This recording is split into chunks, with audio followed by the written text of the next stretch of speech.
1972年1月，一张不太清楚的黑白照片被刊登在一份学术杂志上。作者给照片起了这样一个标题：金缕玉衣。这是一份刊发中国最重大考古发现的学术杂志。照片和文章的内容记录了一次震惊考古界的重大发现。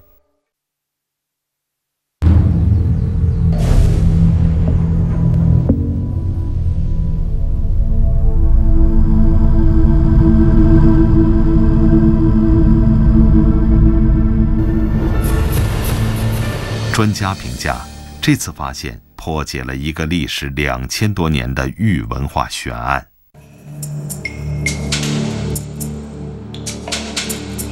这个悬案寄托着古人祈求长生不老的美好愿望。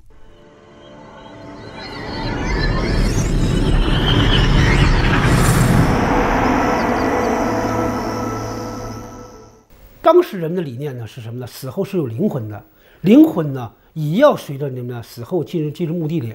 他们希望这个死后时候呢，仍然能够享用到这种待遇，精神上和物质上的。那么怎么办呢？最能表现这种形式呢？他们呢就把这种玉器呢葬在他们的墓里头。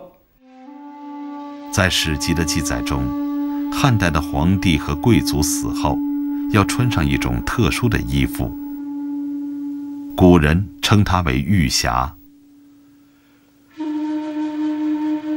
据说身穿玉匣可以凝聚身体的精气，使灵魂附着在不朽的躯体上，来世便可以得到永生。汉代以后，这2000多年来呢，知道有玉衣有玉匣，但是究竟什么形状怎么样，不知道。那次让人惊喜的发现，已经过去了30多年。1968年，一支军方工程队正在一座小山峰上开凿隧道。这是一座由岩石构筑的石山，施工条件异常困难。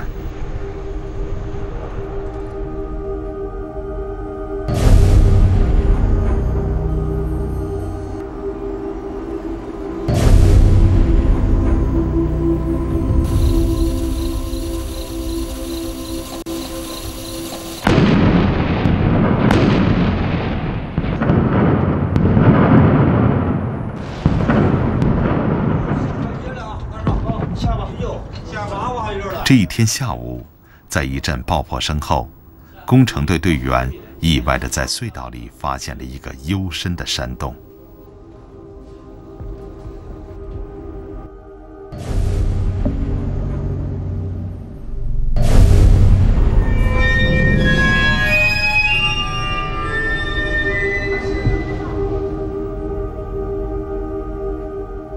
这是一座开凿在山崖里的豪华墓葬。它的主人是汉代的诸侯王刘胜。就是在这座墓葬中，考古学家第一次看到了历经2000多年时光的金缕玉衣，也就是古人所说的玉匣。我们慢慢的清理上头的堆积以后，就发现了一套保存完好的金缕玉衣。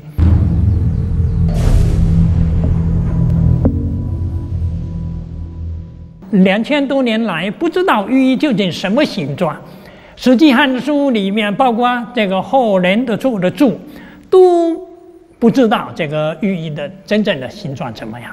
我们清理以后，就发现了金缕玉衣。金缕衣原来跟人的形状是一样的。制作玉衣的过程非常复杂，先要按人体不同的部位设计出不同大小和形状的玉片，经过工艺复杂的10多道工序，然后再用金线把玉片连接起来，做成一件完整的玉衣。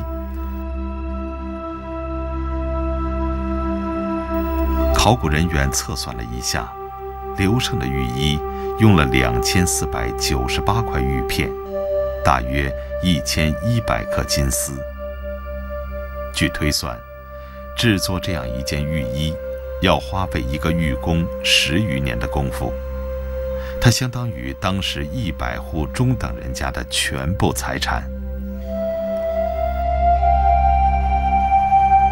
制造玉衣啊，是一个非常复杂的一个制作过程。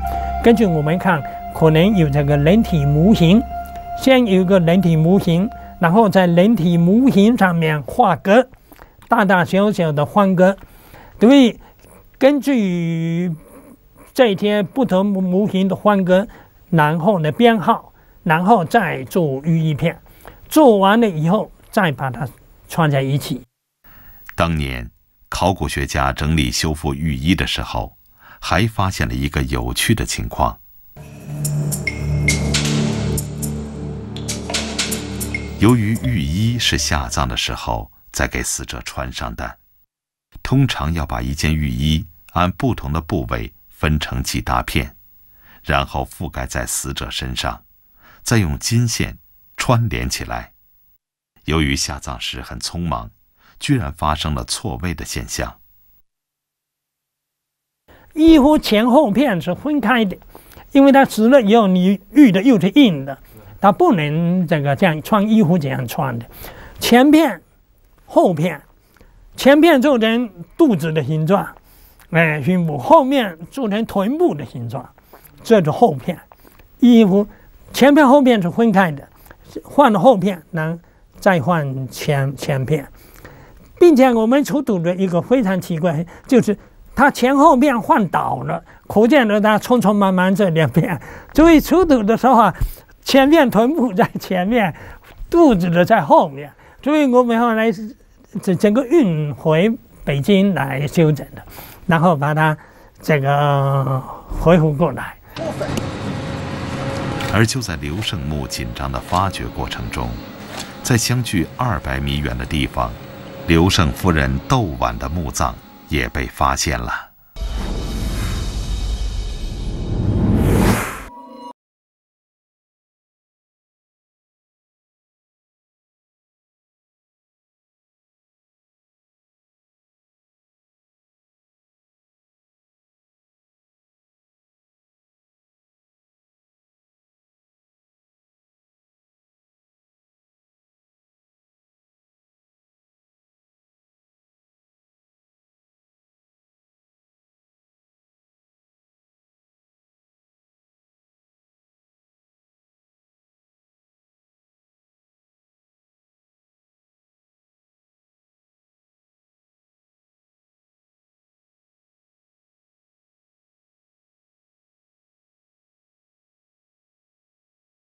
这个窦婉的呢，它是用比较大的玉片，没有打孔，它用丝带把它上头打10字儿，横着、竖着，中间对缝的地方也用丝带给它粘起来，下边呢用这个麻布给它托起来。这件造型独特的玉衣填补了古代藏玉的一个空白。它是迄今为止唯一发现的一件女性玉衣。在考古队员清理完玉衣之后，他们遇上了一个难题。当年拍摄的纪录片记录了这段内容。中国科学院考古研究所的同志正在清理棺椁，棺椁的表面覆盖着一层厚厚的尘土，尘土下面这一方块一方块的玉片散落在死者的身上。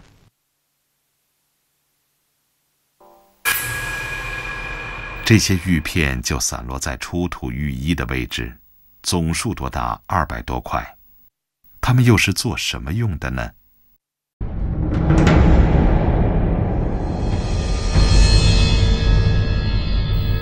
而这个问题的解答还尚需时日。它们的复原将让后人看到另一种同样豪华的丧葬玉器。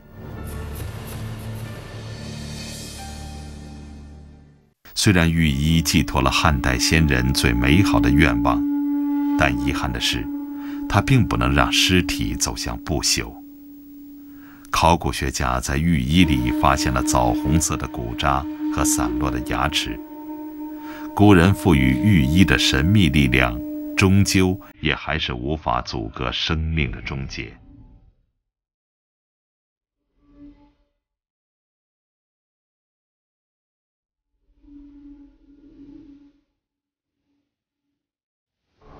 汉代盛行厚葬之风，他们认为人死后依然可以享有生前的生活，因此在汉代的墓葬中，他们把自己生前的用具悉数搬到了死后的居所里。他们甚至还在墓中修建起浴室和厕所。也正是这种视死如视生的观念，让崇尚玉器的汉代先人把葬玉制度发展到了空前绝后的境地。毫无疑问，御医是汉代葬玉发展到高峰时期的代表。那么，在汉代之前，御医的前身又是什么呢？它被认为是山川的精英，是上天恩赐的宝物。它承载着一种文明，这种文明传承了8000年。究竟是什么力量，让这个古老国度把一种文明凝聚到这种天然矿物上？请收看电视系列片《中国古代玉文化》。白荣金先生从事文物考古修复工作40多年，他力求使每一件文物都恢复到最初的模样。现在，他正试图复原一套散乱的玉片。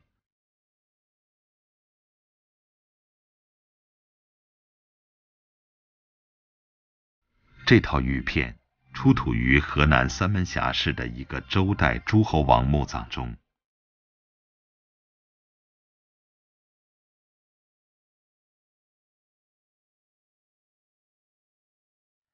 它的年代比汉代御医早了大约300多年。出土的时候，它们散落在死者的头部位置。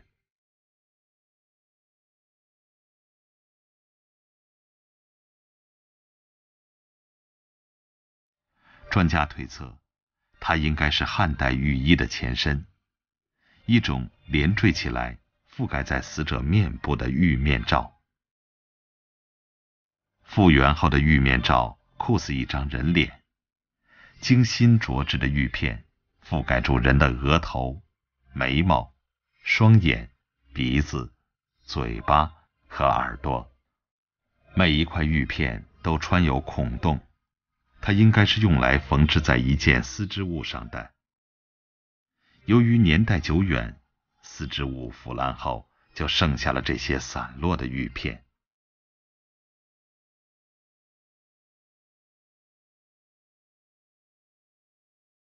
作为御医的前身，玉面罩在春秋战国的时候成为一种流行的丧葬习俗。在不同考古现场出土了形制大致相同的玉面罩，虽然玉片的造型被琢制成不同的形状，但它的用途都是覆盖在死者的面部，以祈求尸身不朽。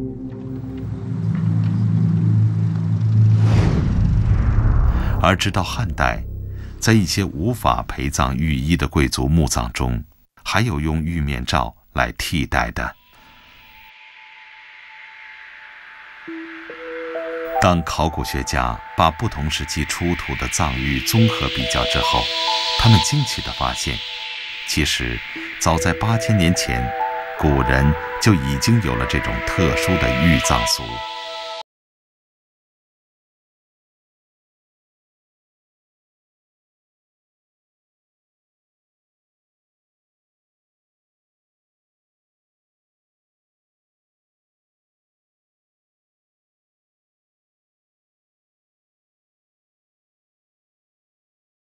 发现了出土年代最早的藏玉。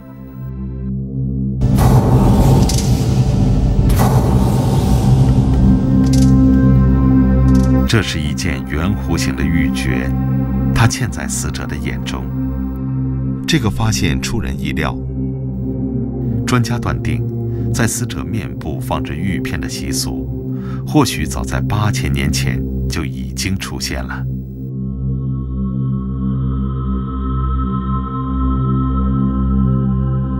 古人认为，玉器是大自然馈赠的宝物，它凝结了天地的精华。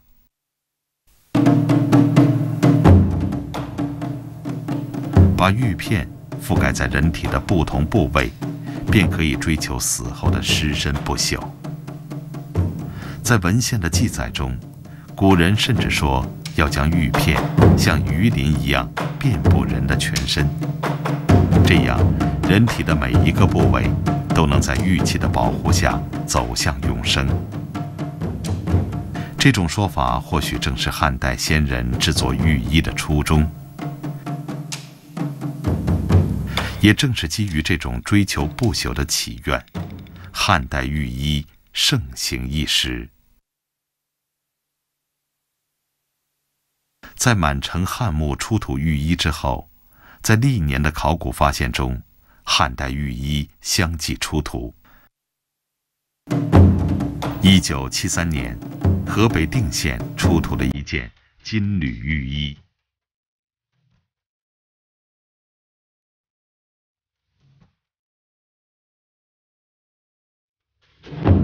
1983年，广州南越王墓出土了一套用丝线穿连的玉衣。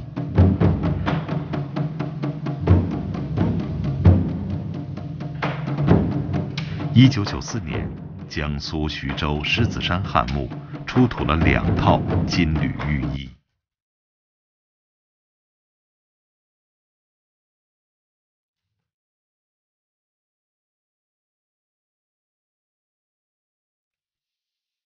在当年，随葬玉衣是最高等级的葬礼，没有朝廷的许可，即使地位很高的官员也无法享用这个特权。有一个宦官的父亲穿了玉衣巡长，被人家告发了，结果墓都被挖出来，这个尸的话就得重新斩首啊，坚决不允许的。随着玉文化的兴盛和生死观念的变化，藏玉之风开始盛行。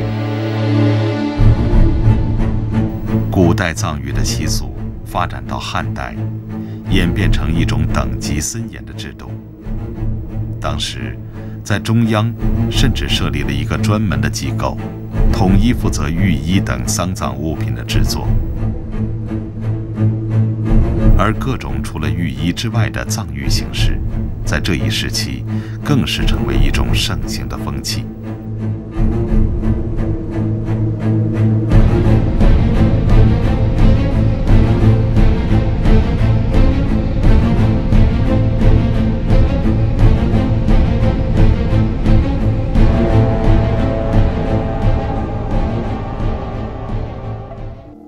这套小玉器有一个专门的称谓，叫九窍腮。古人认为，人体有9个部位可以与天地的精华交融。人死后，为了防止体内的精气外溢，便需要用9种玉器堵住这些出口。这就是九窍腮的来历。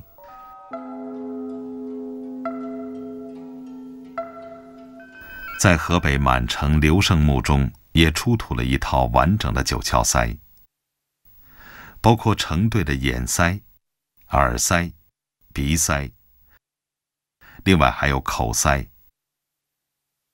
肛门腮和生殖器罩合，一共是9件。就是有洞的地方必须要玉，不是盖起来就是塞住了。当然，这个都是传说了。实际上是不可能，但是汉代人确实有一个观念，说玉能保护尸体不朽。在九窍腮中，最特别的是生殖器罩合。专家推测，它的形制来源于古代的一种神器——玉琮。古人认为，内圆外方的玉琮可以沟通天地的神灵，给人们带来福祉。但是，奇怪的是，到汉代，文献中再也没有任何关于玉琮的记载。有学者推测，汉代之后，玉琮可能演变成了其他的形制，而生殖器罩盒或许就是其中的一种。刘胜墓的这个盖这个生殖器的一个罩啊，就是用这个前代遗留下来的玉琮改制的。他把玉琮的那个4个方形的角给它磨圆，但也还能看出来有一点痕迹。然后上面加一个玉片做盖，把它连一个盖，这样就变成一个盒子了。可见呢，它就是利用玉琮啊来做这个生殖器的盖。在刘胜夫人窦婉的墓葬中，也出土了一套完整的9窍塞。而窦婉的生殖器塞，则被做成了另一种古代玉礼器——玉圭的形状。尖头长条形的玉圭，被认为象征着春天万物的萌发。窦婉的生殖器塞做成这种形制，是否带有女性的象征，还是仅仅只是一种巧合呢？后人已经不得而知了。在神秘的史前社会，它是沟通上天的神器；在王主宰的岁月里，它是最神圣的王权的代表。它象征着庄严的礼仪，寓意着高贵的品质。究竟是什么力量，让这个古老的国度把一种文明凝聚到这种天然矿物上？请收看电视系列片《中国古代玉文化》。在刘胜墓中还出土了一套放在死者手中的玉器，这是另一种由来已久的葬玉习俗。古人将这种玉器称为玉握。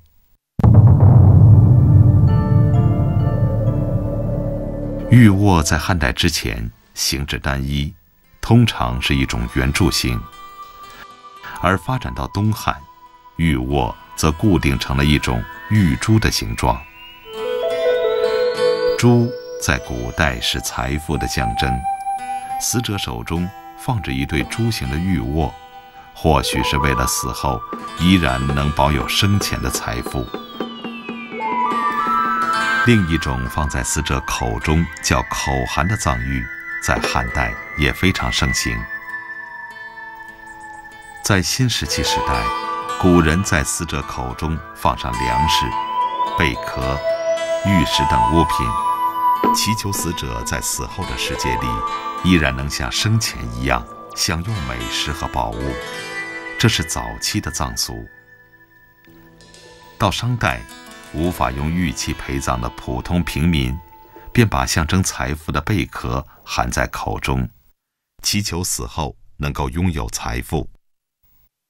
平时在一般的小墓里面啊，我们说的自玉命的墓里面，它口里面经常含一个贝，嘴巴里面含一个贝，有的是脚下面放2个贝，很多这样子的贝。战国时期，玉做的口函大量出现。在曾侯乙墓葬中出土了20多件口函，它们被雕成各种动物造型。最特别的是，这些口函每件只有蚕豆般大小。西汉初期的口函就形状就很多，但是西汉中期以后主要用蚕，就是资料。在古人的世界里，蚕虫喝雨露为生，天性高洁，同时蚕是从硬壳中蜕变复生的，而这正暗合了古人祈求死后复生的愿望。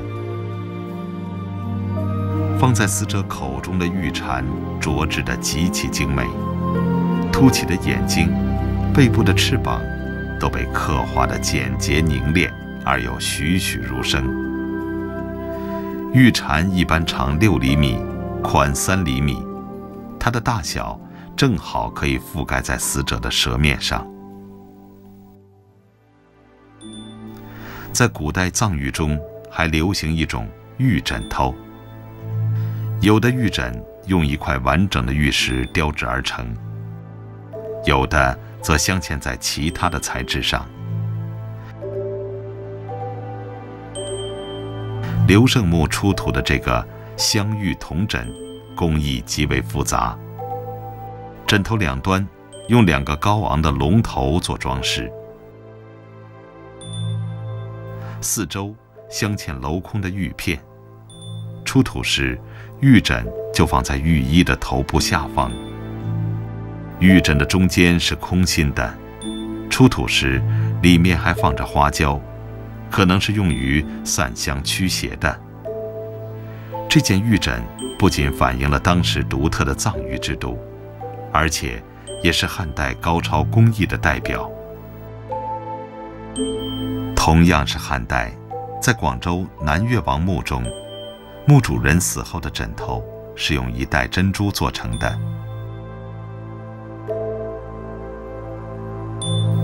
天然形成的珍珠，在古人看来也有着和玉器一样的神性，它们也同样在保佑着墓主人的尸身不朽。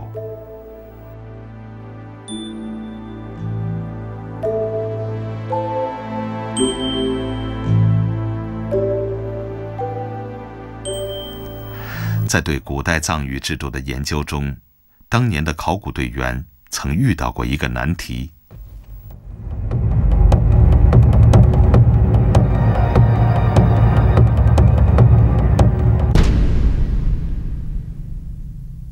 当年在出土窦碗玉衣的位置，考古队员发现了大量形制不同的玉片，有的长方形，有的菱形，总数超过200多片。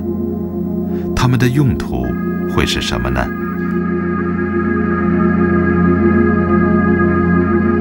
根据出土的资料，根据它本身的编号，根据它的器型，然后把它复原起来，这个的花很大的功夫。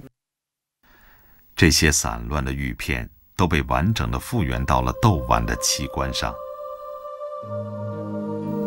器官的表面装饰有26块圆形的玉璧，而更多的玉片则被镶嵌在器官的内壁上。古人把器官表面的这种青绿色玉璧称为玄璧，它不仅能保证死者的尸身不朽，同时还能使死者的灵魂升天。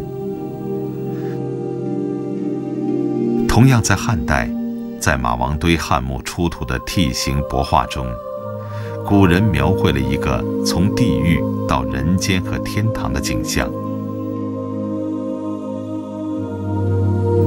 而阻隔地狱和人间的，正是这样一件玄璧。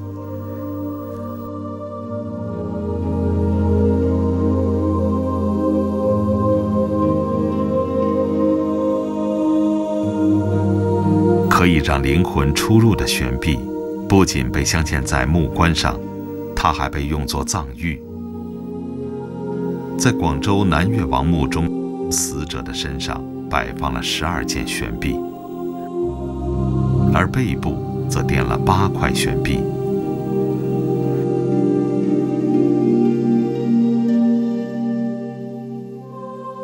胸部也铺了玉璧，背部呢也垫了玉璧。至于玉璧呢，我们认为呀，汉代呢它的供养比较多，除了祭祀礼仪用于的璧以外，璧也属于藏玉的一部分。当专家统计汉代不同的藏玉时，他们发现，这些藏玉不仅数量惊人，而且种类竟多达数十种。有玉冠、玉衣、玉枕头、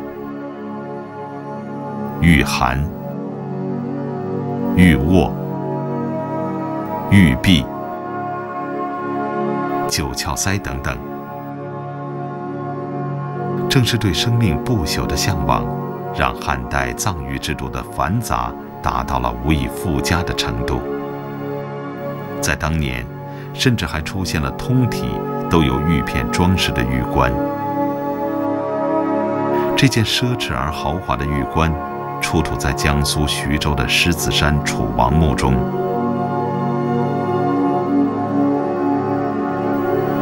玉棺长2.8米，高度和宽度各1米，耗费了不同形制的玉片多达2000多枚。为什么汉代会出现如此奢华的葬育制度呢？应该有这么几种原因。一种的话就是汉代人继承了儒家贵玉的思想，就是崇拜玉。另外一个原因就是汉人的话认为玉能够保护尸体不朽，这个在《汉书》里面可以看出来，汉人有这个观念。再一个，给道家的思想也有关系，认为人死了以后灵魂升天，因此呢，汉代的葬育就特别华诞。汉代先人祈求生命不朽的愿望，还表现在其他的器物上。这件精致的玉器有着特殊的用途，今天的学者称它为承露杯。据说是汉代先人用来承接露水的。古人认为，人间的露水是神仙施降的，因甘露则可以不朽。而古籍中就曾记载，汉武帝曾经专门搭建了一座高台，上面安放承露杯，用来承接云雾中的露水。到了清代，酷爱玉器的乾隆皇帝还根据这段历史的记载，专门修建了一座承露台。在今天北京的北海公园里，它已经成了一个著名的游览胜地。秦汉时期，上层贵族盛行服药求仙的风尚，因此也有专家据此推测，这件承露杯也可能是用来服用丹药的特殊用具，因为在同一座墓葬中，还出土了一些炼制丹药的五彩药石。有趣的是，就在汉代之前的秦代都城阿房宫遗址，还出土了一件与南越王承露杯极为相似的玉杯。或许专家关于玉杯用途的各种猜测，并非仅仅只是一种猜想而已。据史籍记载，在汉代不仅流行服用仙丹，有的贵族还推崇服用玉屑，也就是用玉碾成的粉末。他们认为，将玉屑加在甘露中饮用，是最好的求仙升天之道。因为汉代炼丹的这个观念，道教的炼丹的丹里面许多也是矿物质的呀，所以玉也是矿物质的一种，所以可能这个跟炼丹这个观念有关系。东汉末年，各地的豪强开始竞相争霸。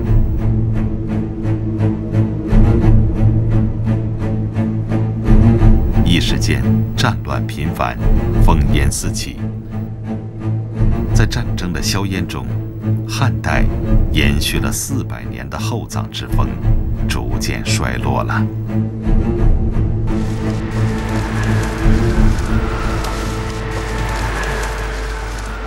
这座墓葬的主人是三国时期的一代名将朱然，他的声望在当年几乎与关羽齐名。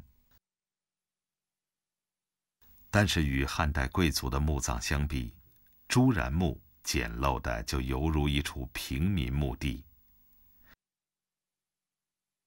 也正是从这一时期开始，汉代盛行的厚葬之风消退了，葬育制度也越发的趋于简化。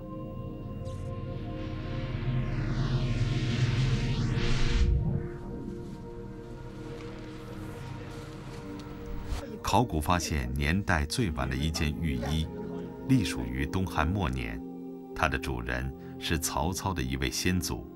这之后，汉代玉衣的身影不再出现。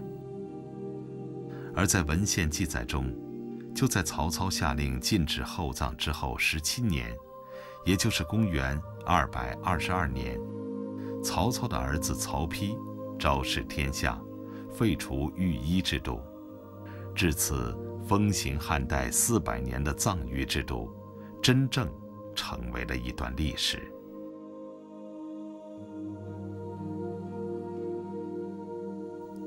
1400年后，用于丧葬的玉器再次出现在一位明代皇帝的陵墓中。